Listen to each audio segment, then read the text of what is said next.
आज काय खाशील? ढोकळा।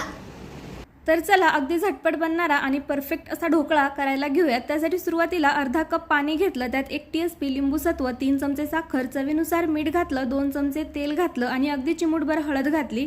छान हे मिश्रण मिक्स करून घेतलं। नंतर यामध्ये 1 कप बेसन घातलं, तेही आपल्याला चाळून घ्यायचंय की जेणेकरून यामध्ये गुठळ्या अजिबात होणार नाही। व्यवस्थित हे मिश्रण मिक्स करून घ्यायचं, 10 मिनिटे झाकून ठेवायचं। 10 मिनिटांनंतर 1 टीस्पून इथे बेकिंग सोडा घालायचा। बेकिंग सोडा घातल्याने हे बेसन छान फुलून येतं आणि हलकं होतं। त्याचबरोबर स्टीमर सुद्धा तयार झाला आणि ज्या भांड्यामध्ये ढोकळा आपण बनवणार आहोत त्या भांड्याला सुद्धा तेल लावून घ्यायचं। त्यात ढोकळा बॅटर घालायचं आणि किमान 25 ते 30 मिनिटे ढोकळा चांगला स्टीम करून घ्यायचा।